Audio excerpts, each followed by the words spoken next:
You're listening to episode 15 of the On Being Human podcast. Welcome to the On Being Human podcast, where we believe transforming ourselves can positively transform society. Your host, Brandy Fleck, has the honor of exploring the human condition with real people who bravely share their personal stories of adversity, healing, joy, and more. If you're seeking empowerment, strength, and inspiration, listen in to engage and explore tough topics that help us humanize one another, understand ourselves better, spread love, and connect.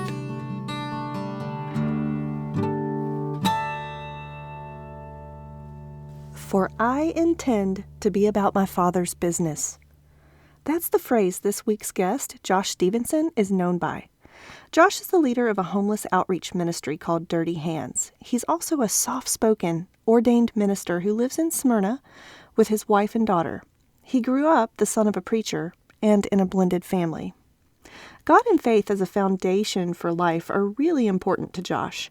This episode focuses on his Christian faith in God as the vehicle to his ministry. We talk about the concept of home, what it means to be homeless, and how to help fellow humans who are homeless. We also talk about lessons Josh has learned from being in the ministry and the successes of some of those he's ministered to. Josh is the kind of person who lights up a room when he enters, and I've seen firsthand how he puts smiles on the faces of those he serves and those he serves with.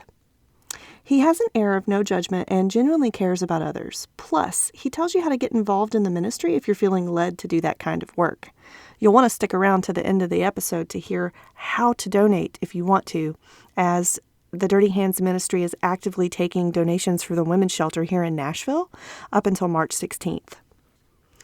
No matter what your spiritual beliefs or religious affiliation is, this episode has something for you. It's packed with takeaways like learning what a calling looks like, how it may be uncomfortable or unsettling at first, and how it feels right when you're on the right path regardless. So let's hear more. Hey Josh, welcome to the show. Thank you, Brandy, for having me. It is so awesome to have you here. I am very excited about your story and this ministry that you're going to tell everybody about. But before we get into that, let's get to know you as a person and let our listeners know you first. Well, thank you. I'm a middle-aged man, I guess you can say. Born in Indiana. We've moved all the way down here to Smyrna, Tennessee when about 87, 88.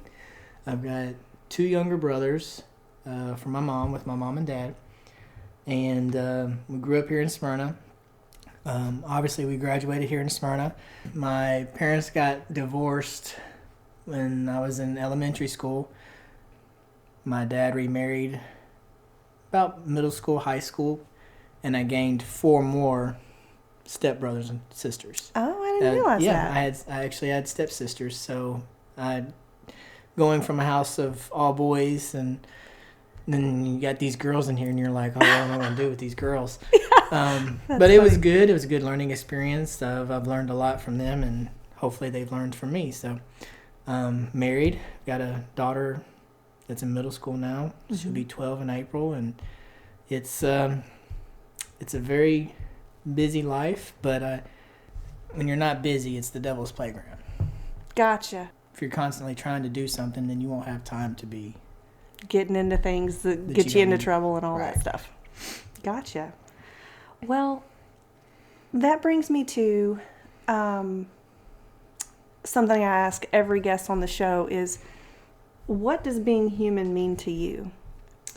You know, and I've really tried to meditate on that, of what being human means to me. And as a man of God now, I learned a little while ago that we can love and we can make mistakes, and that is part of being human, is to loving others and to make mistakes, and to know that is not bad. It's not a bad thing. We are all a son or a daughter, and most of all, we're all a son and daughter of God, and we all have scars. We all have a past, and to know that whatever from the past has happened. There's nothing you can change that. You can use that to fuel and to change your future. We're all human. We all have done things that we regret, but the trophy doesn't go to the one with a good beginning. It goes to the one who finishes. And that's true. that's a lyric from a rap song that I like. And and once I heard that, it really hit home that no matter how good you started or how bad you started, it's about how you finish and if you finish and what you did to finish. Do you feel like you had a bad start? I didn't have a bad start. I never grew up without. Mm-hmm.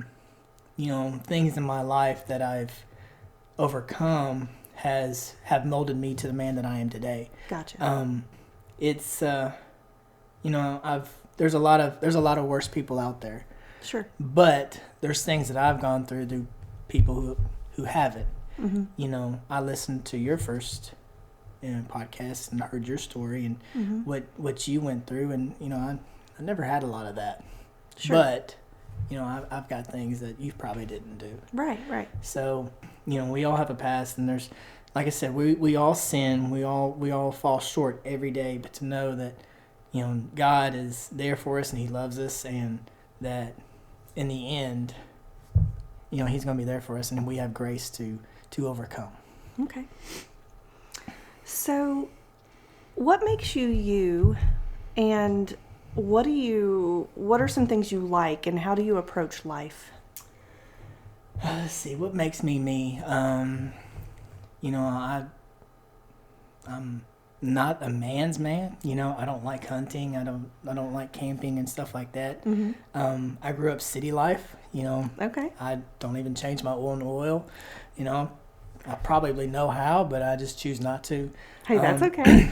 I like action heroes and Marvel, and I love hard rock and rap, and I like to be. I'm not too big of an adrenaline junkie, but I like to stay hyped up. Okay. And my outlook on life is to share love and to share that hypeness with someone, and to make somebody smile. That's my goal. Is if I make you smile, then I've changed your day. Mm-hmm. I've made your day brighter.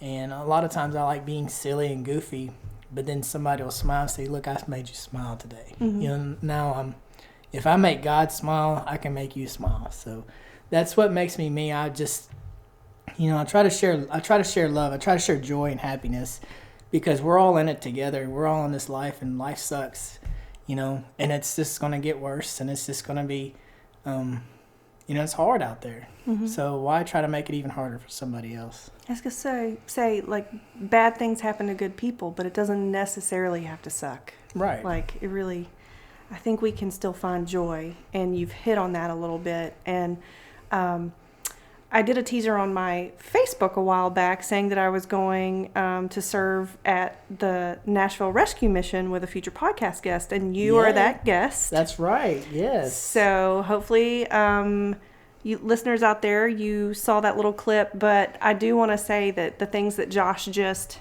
mentioned about making someone smile, I saw that in action when we were there at the mission.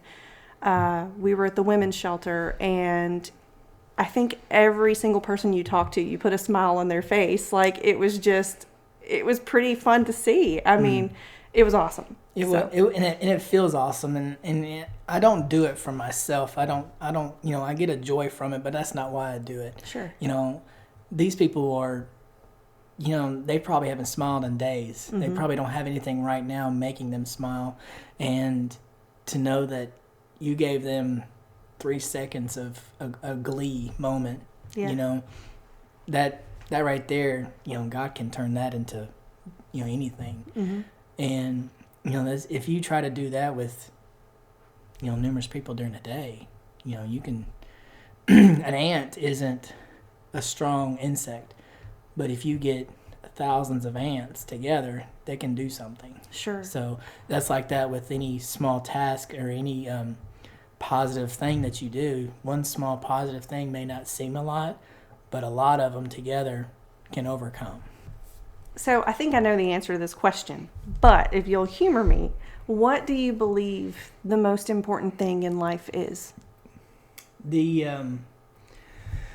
Let's see, if I had to say one thing, the most important thing in life is obviously, it's obviously God.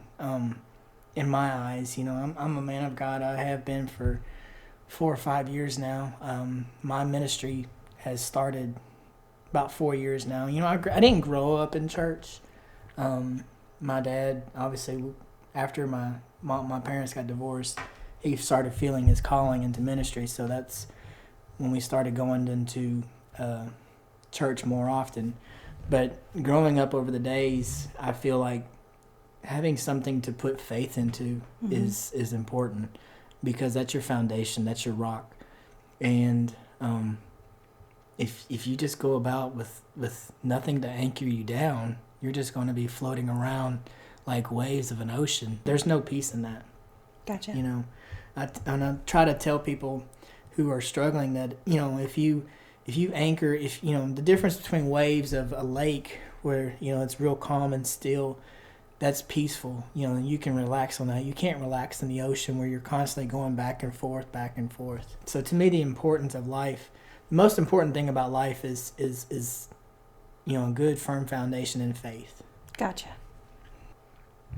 Let's shift a little bit into the concept of home. And I know you mentioned foundation and anchor and things like that. So it sort of reminds me of home as well, because a lot of people would say that home is a foundation for you, a place where you lay your roots and things like that. Mm-hmm. But what does home mean to you, and what is the importance of home? Well, the definition of a home is a place where one lives. Home is where you can decompress. Home is where you can regroup. Home definitely doesn't have to be a building to where you lay your head at. Home is where you help feel life. And if that could be a church, that could be with a friend, that could be anywhere. So home is not a physical structure to me. Home is where you go to decompress and just regroup and just, that's your safe zone. That's your panic room. That's that's where you go to regroup and to refuel on life. Gotcha. Do you think people can have more than one home? I believe you could. I believe, me personally, Sunday morning church is a home for me. I go there to regroup and to worship, and I feel love. I get to share God with other, faith family, and I call them brothers and sisters because they've been there, more often than my real family. Mm-hmm. But, people can have more than one place to where they go to decompress, or to find life. I've gotten to where if I go to, a lot of people go to the lake to relax or to, get a new outlook on life or whatever. Mm-hmm. That could be your home, a certain fishing spot. The beach. I love going to the beach. And I can joke around saying that's a second home to me because, I go there and I go to relax. I see God there. Mm-hmm. And that to me is, so yes, you can have more than one home. Cool. Very cool. Mm-hmm. That's a question I've asked myself a lot. So it's really interesting to hear other perspectives for sure. Now, can I ask you questions? Sure. Nobody's done that before on the show. Hey, I'm a rebel, I like to do things weird. Go ahead. So define your home. Define a place for home. Oh my goodness.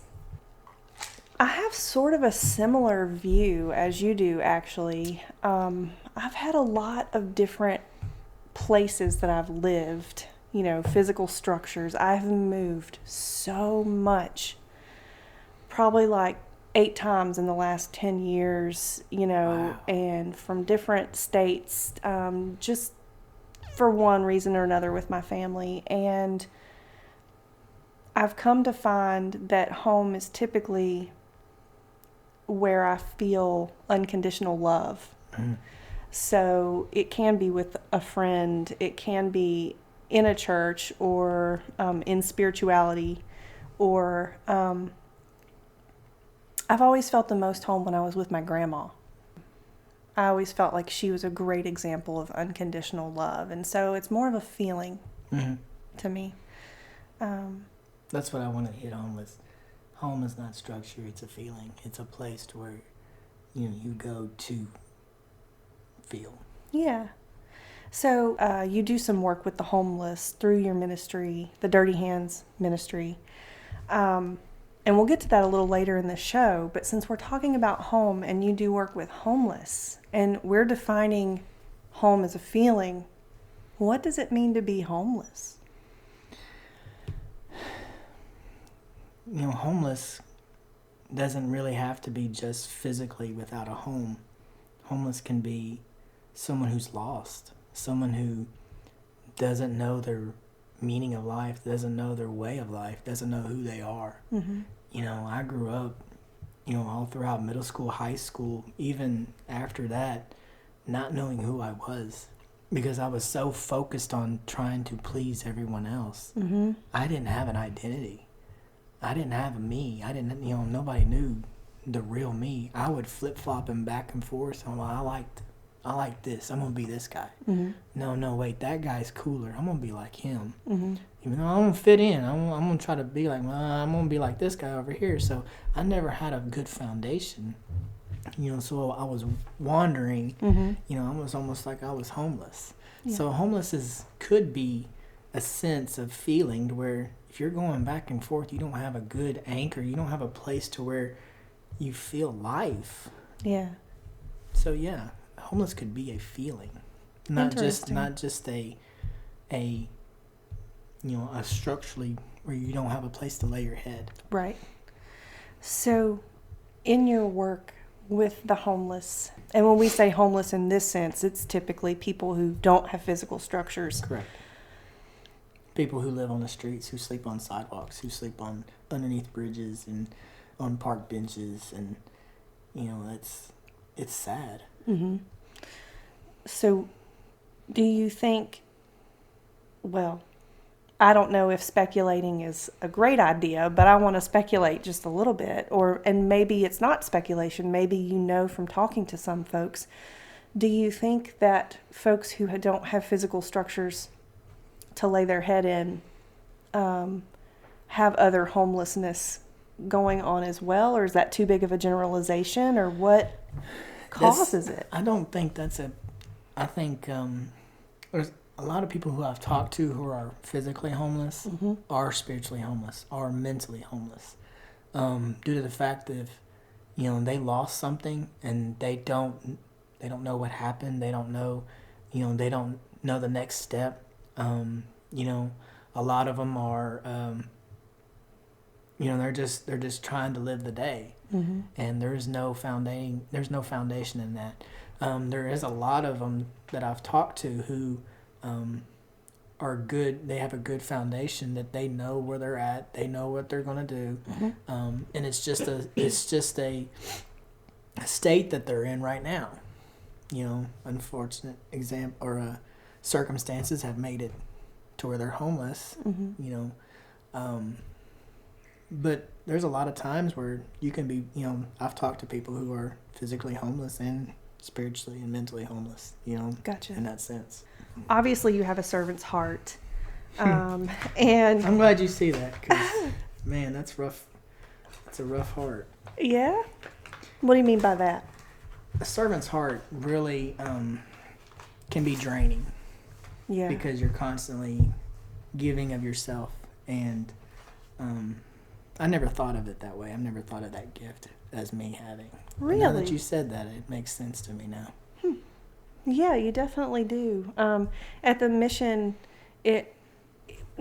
even the people who were there to be in the shelter, even though they were smiling, the people that served with you were smiling too. You brought joy to everybody that you talked to, and I like finding people with servants' hearts and talking to them, and I feel like it's a similar trait, that certain people share. So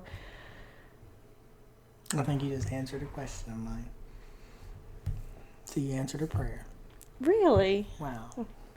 I want to hear what it is. I don't know if you want it on the show or not, but I've one of my prayers is to know what gifts I have. You know, I have thoughts of what my gifts would be, but what are they? You know? And as soon as you said that, it clicked in my head. Interesting. It's hard to see sometimes for yourself, and it takes a little bit of perspective maybe, but well, so I believe that you serve humanity through following God and spreading the word about God. But what does serving do for you? Like I mentioned earlier, serving, I don't serve for myself. There was a time when I used to do that early in my ministry. I'm sorry to say that I still had a prideful heart. But serving someone really just, it warms you inside to know that you're making a difference in somebody's life. Now, obviously, I'm not changing the world, but I'm changing the world in someone else, in somebody. And I'm changing their world. Right. You know, be it through a warm sandwich or just a pat on the back. You know, telling somebody that you love them, you know, and meaning it. Yeah. You know, love is a word that we throw around without meaning now. But to have it in your eyes and to actually tell somebody, you know, I love you and I care about you, that really hits home to some people, and it warms my heart. You know, I tell these people that I minister down on the streets, there's a lot of times where I may be ministering to you, but you minister to me. You know, you're showing me, you know, gratitude. You know, it's a back and forth thing. Yeah. I feed you, you're feeding me as well. Even though, you know, physically they're not helping me at all, but they're they're teaching me something. And, you know, serving it just warms my heart to do it. To see the smile on somebody's face and know that you put that there. You know, how can you not smile back? Yeah. That's know? Great. So that's great. You know, and like I said, I don't do it to brag or to boast, but I do it to, you know, because God loves me and He told me to do it. Right. You know. And you're definitely here talking about it because I asked you to be. So I know that's hard for some folks. It is. I don't talk about myself a lot, you know, but I talk about God, so why not? Yeah, exactly. So it seems like the Dirty Hands ministry is a calling for you. Would you say it's a calling? Yes, it was. How did you recognize that you had that calling, and what were some of the signs? Well, it didn't start off that way. I guess it was about 4 years ago.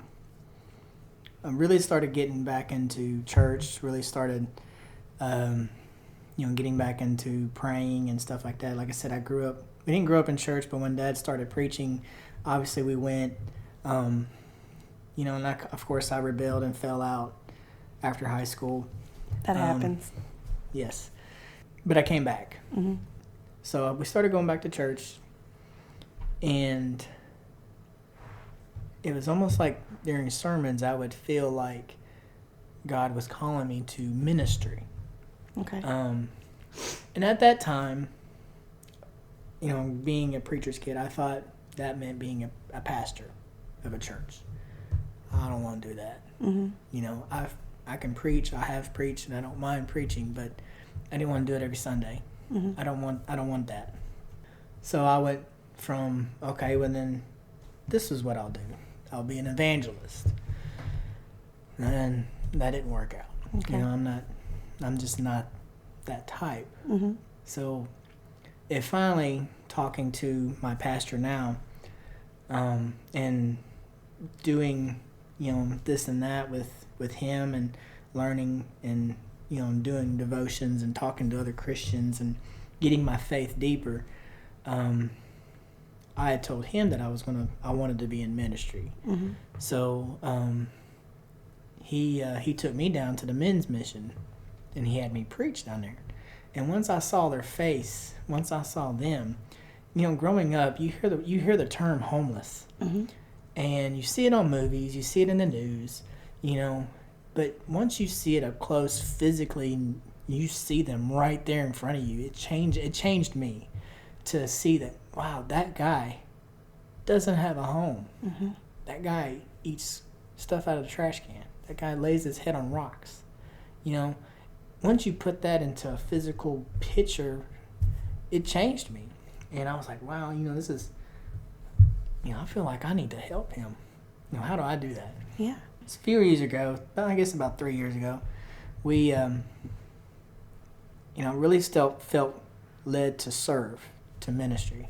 And learning then that, I don't have to be behind a pulpit to be a part of a ministry. Mm-hmm. And it's like, what? I think I want to start helping these homeless people, because they kept coming back to my mind. Mm-hmm. If something keeps coming back to your mind over and over and over, generally that's God showing you, this is what you need to do. That makes sense. This is you, Mm-hmm. showing, this is what I need you to do. And they keep coming back. I would hear about it in stories, and, somebody would say, hey, something about homelessness. It would, like, wow, why does it keep being brought up? Mm-hmm. And I was like, you know what? Okay, let's, fortunately, small world, my pastor now, he used to do some type of street ministry. Okay. So he was like, you know what? You want to do this? Let me show you where I used to go, and you can start from there. He took me out a few times. I got to know the little route. Mm-hmm. We do this and we do that. So that's why I was like, all right, let's start doing it. Start doing the little route. We used to go once, twice a month, hand out a McDonald's cheeseburger or whatever, and just talk to people. Mm-hmm. We don't push God. We don't condemn. We ask, hey, do you know Jesus? Do you know God? Mm-hmm. But there's a scripture in the Bible that you can lead others through your actions and your deeds. Mm-hmm. And that right there, I like to affirm on that, because through my actions and deeds, I can show you God's love. Yeah. I'm not very eloquent with my speech, as you may can tell. I was praying today about, being Moses. Mm-hmm. Moses wasn't eloquent in speech. He stuttered. But he showed people God through his actions and through his deeds, and through his teachings and through who he was. Mm-hmm. He didn't talk pretty. He did the part. Yeah. So. Okay. Well, so there are a couple things that you have said there that I want to go back to. So you mentioned that if something just keeps being shown to you, that might be a sign that that's where you need to go next. God showing you that might be your calling. Right. If you feel something being tugged Mm-hmm. onto your heart, normally that's God saying, "Hey, hello, I'm trying to talk to you. This is your next step."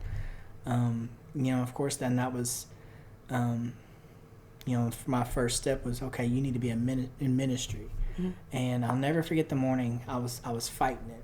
I was like, no, I don't want to be a pastor. I don't want to do it. And I was talking to a lady that I used to work with, and she was very godly, very godly. Mm-hmm. And as soon as she mentioned Jonah, my heart raced. I got fluttered in my heart was just, and I was just like, and I felt God call me Jonah. And Jonah was running. The story of Jonah is where he was called to go and preach to the certain type of people, but he ran from God. He's like, I don't want to do it. As soon as she talked about the story of Jonah, my heart went that. So I knew that, okay, that was, all right, obviously I'm running from God, Mm-hmm. so let's turn around and do this. And then with the homeless thing, after I'd preached and saw them face to face, they kept being on my mind. I was like, okay, if I want to serve, if I want to do ministry, where do I go? How do I do it? Hey, what about these people? Yeah. What about the people that seem like they're forgotten? Mm-hmm. The people who feel unloved, who feel dirty. Right. And so a calling isn't necessarily easy. No, it's not easy. Okay. It's not easy. It's just because something's being shown to you and you feel like it's where you need to go doesn't mean you want to go there at first, and you Right. have to sort of overcome it. What, I guess, not to like just keep pushing on it, but how did you overcome that urge to go the other way? You finally giving and surrendering is one of the hardest things a human being can do to God. When you finally surrender and say, look, okay, this is it. I'm going to start disciple me, God. You know, you start really, talking to people who know their stuff, and you start, I started doing that, and I started, all right, this is what you want me to do. Show me what to do, and just being a part of it. Yes, calling could be a very, hard thing to do. Imagine, when Jesus was on the water, he was calling out to Peter, just stepping out on the water, but, according to the story, I bet that was scary. That's true. You're stepping in water. Yeah. And God doesn't promise anything. He doesn't promise a rose garden, I should say. Anything's going to be easy. So whenever God calls you to do something, normally it's uncomfortable and it's going to be unsettling. Okay. But the benefits are always greater than, our flesh is going to squirm. We don't want to do that. We want to stay in our comfort zones. Sure.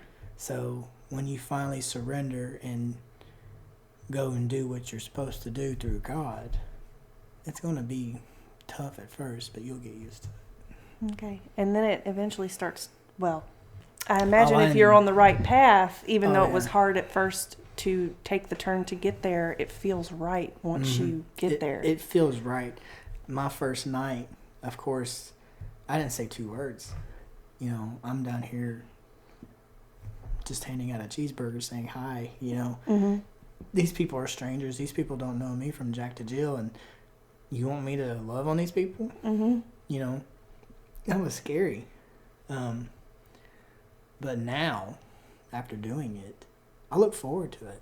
Yeah. And if I go, we haven't been since middle of December, and we're going here in a few days. It's, I can tell when I haven't been because I'm starting to miss it. I'm starting to get an itch for it again. It's almost like, I need my high. Yeah.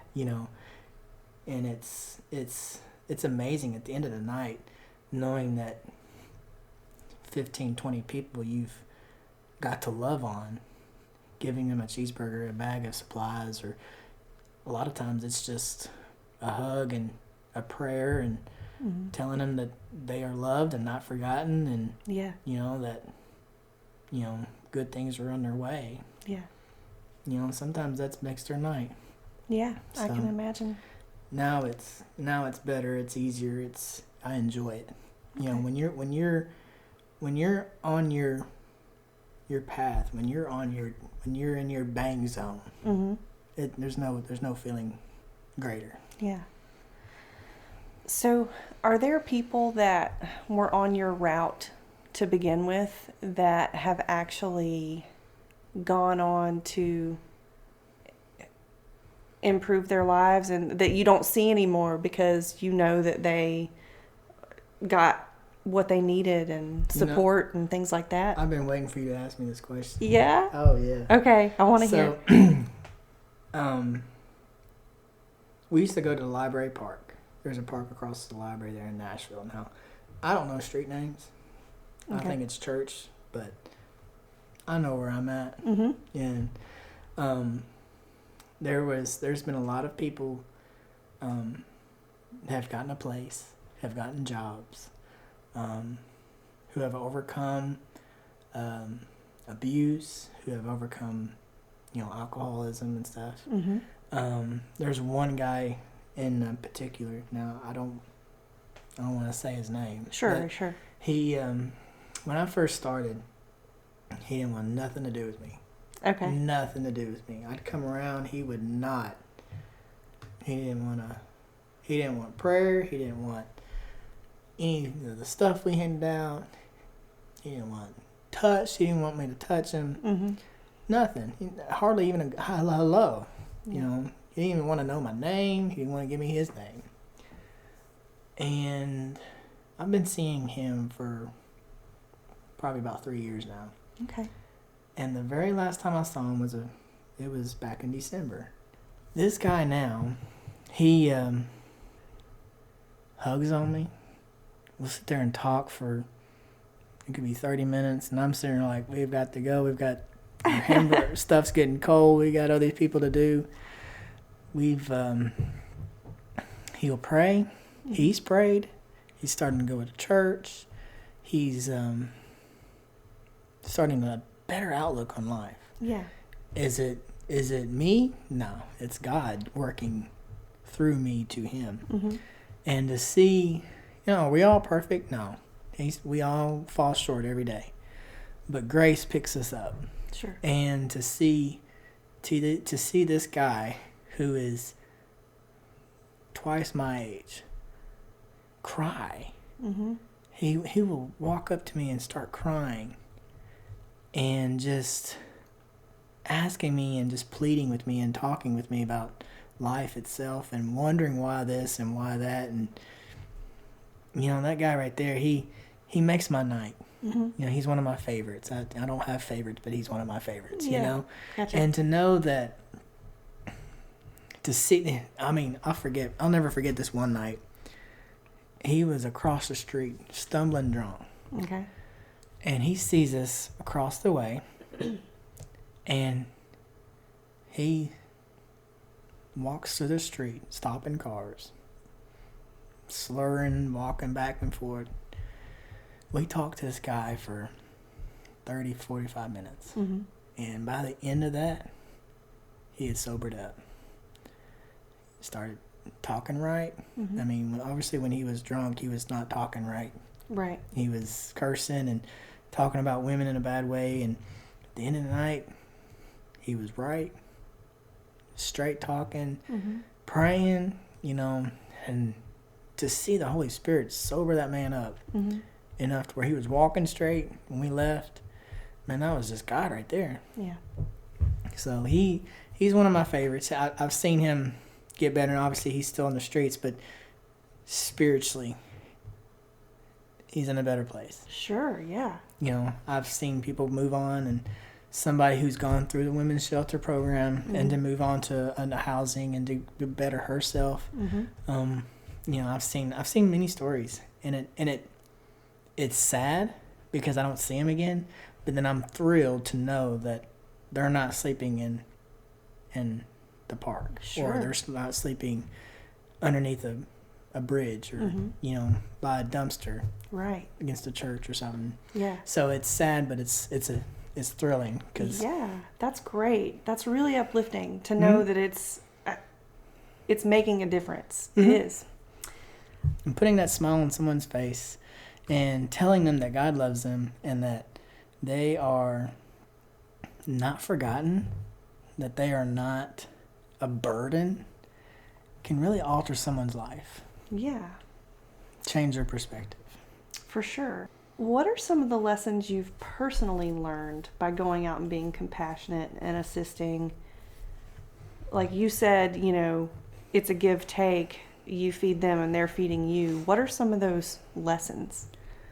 The first one, major one that I can think of is to be grateful, and to know that, a lot of times we have this why me emotion in us, but there's someone out there who has it worse, who is, you are way better.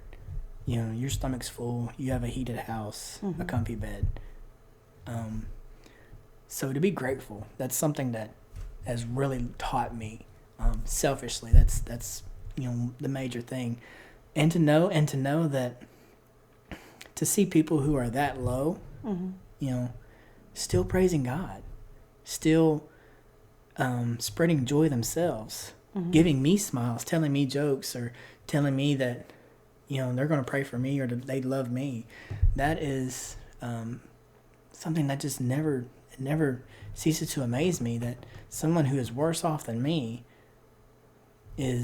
cares about me, and shows it. We think of homelessness, we think of, well, they must be addicted to drugs or alcohol or whatever.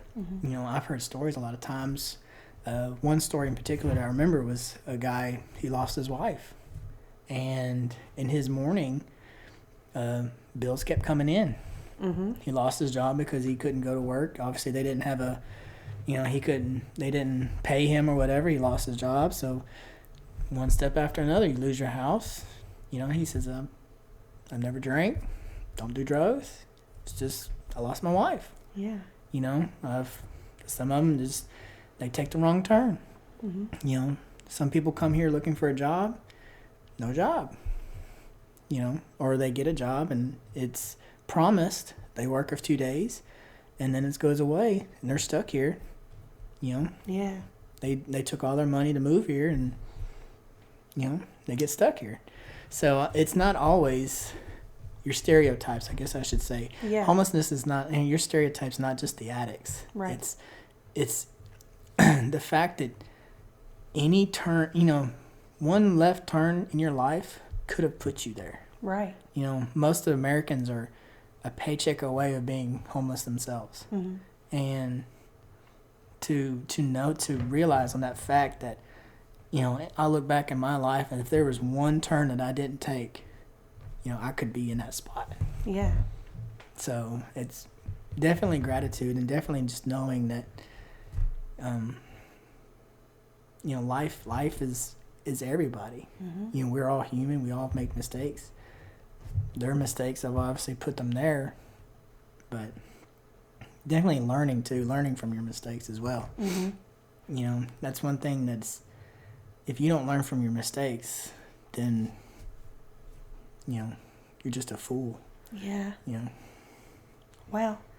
This is all really good stuff. Great lessons. I think there are a lot of good takeaways here for our listeners in a lot of ways, whether they're trying to find their own calling or recognize it, or, they're having trouble on their, in their own lives. Mm-hmm. So now I want to get into the nitty-gritty details just about what's the ministry, where can people find it, how can people get involved, that kind of stuff. Yeah. Well, it's called Dirty Hands, and for a while I was trying to think of, I'm the cool kid, so I wanted a cool name. Yeah. I didn't want to just call it Homeless Ministry. I tried to flick with this and that, and one day I said something about getting my hands dirty. Mm-hmm. And people didn't understand why, and I was like, well, these people are actually dirty. They've done things, or they're doing things that people would call dirty. Mm-hmm. And I was like, I'm not scared to get my hands dirty. And I was like, what, that's exactly what I'm doing right now. Mm-hmm. And not just with homelessness. I've dealt with drug addicts and people who are trying to get clean or whatever, and that's dirty too. Mm-hmm. People who are fighting pornography or something like that, that's all dirtiness. I don't mind getting my hands dirty. Mm-hmm. So with that name of Dirty Hands Ministry, that's that kind of I wanted a name that entitled everything. Sure. And I really feel like that fit. The things that you went through can be used for someone else. To overcome. Mm-hmm. And you're talking about being human. You take that and you help train somebody else who's going through that thing. Someone who has lost a parent at an early age. Mm-hmm. That was a rough thing to go through. But you're able to help someone who's losing a parent now. Mm-hmm. Or, someone who's lost someone in a car wreck or anything else, something like that, some major things that you've gone through in life, you're able to minister to someone who's doing it now, who's going through it now. Say, look, I've been through it. I survived. I'm stronger. Mm-hmm. God has done this for me. Let me show you. Let me teach you, because one day you're going to show it to someone else. You're able to do that. Gotcha. So, that's... Okay. So do you have, this is through your church. Do you mind telling us what the church is, or does it take volunteers? Can other people come and be a part of it with you? Yes. We, our church is called Christ Community. It's in Smyrna. And we have a website called christcommunity615.com. And they have graciously absorbed this ministry. And we do, anybody who's not part of the church is more welcome to reach out to me. You can hit me up on Facebook, or you could let me know that you want to be a part of this. We go through the women's shelter. We try to go, every other month or so. The street ministry, we can, it's not about who our church is. Right. We operate under the big C church, God's church. We went to the women's shelter. You came along, and we had 2 other ladies who came who didn't even go to our church. I used to work with them. Mm-hmm. I've went out with people who, go to other churches. We're all serving God. We don't serve under a church. Gotcha. So our church just absorbed us in, and just helps with the logistics or all that stuff. Pretty much. Okay. Well, you guys, Josh's information and the websites you just heard and all of that stuff will be in the show notes. So make sure you go over there when you're done listening to this episode to get all the good details. So donations. If people want to donate and they can't necessarily volunteer, can they send donations to the church, or what do they do? Oh, yes, by all means. There's a lot of people out there who don't feel led to serve, who don't feel like, that's their part. And, there's a lot of people that I deal with personally, they don't want to do that part. Mm-hmm. But they would much rather, financially, or, hey, I have extra coats, or I have extra canned goods, or whatever. Mm-hmm. So, yes, donations I would love donations. Okay. The website for that Christ Community is christcommunity615.com. There's a Give tab. You're more welcome to click on that and to do your financial donations. And then in the message group, put on there for Dirty Hands. Okay. And that way it'll go towards our ministry. If you want to donate items, again, just reach me through Facebook. I live in Smyrna, so if that's easier for you. But yes, donations are, accepted and needed. Okay. Everyone is not the hands and feet. Some people are the elbows. Some people are the knees. Right. If we're all hands, then we're not getting anywhere. So. Sure. Is there a list of types of donations you need on the site, or? Not on the site, no. Most of it is, most of the stuff that we use is, like during the wintertime, hand warmers, gloves, hats. So all year round, we constantly hand out little, like Chef Boyardee pasta meals. Oh, okay. Stuff with a little pop top on it to where they can eat it right then or eat it later. Mm-hmm. Granola bars, stuff like that, fruit cups, anything like that where they can snack on later. That makes sense. Ziploc bags, baby wipes. Anything like that. Good thinking. That, yeah. Single use, or, that they can use later on. Nothing that obviously will spoil, or, I'll never forget one day I took out a can chili you had to use a can opener. And people were like, how am I supposed to open this? Oh, oops. Yep. So, okay. It sure has a pop top. Yep, pop top. All right. Well, Josh, thank you so much for doing this episode. No, thank you. This was fun, and it was very enjoyable, and I appreciate it. I'm very honored, and I thank you. Oh. All right, folks, that's it. Smell you later.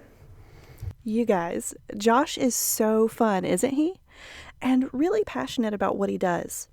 Right now, Josh is actively accepting donations of new women's underwear and socks to take to the Nashville Rescue Mission by March 16th. So to find out where to donate to and how to get in touch with Josh, plus many other cool links mentioned throughout the episode, go to onbeinghumanpodcast.com/episodes/015. Leave a question, leave a comment, and as always, we would love to hear from you.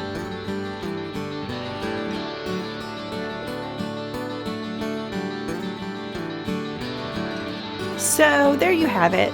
I hope you enjoyed this episode. Tune in weekly at onbeinghumanpodcast.com for more soul-exposing explorations of what it means to be human. Until next week, love to you all.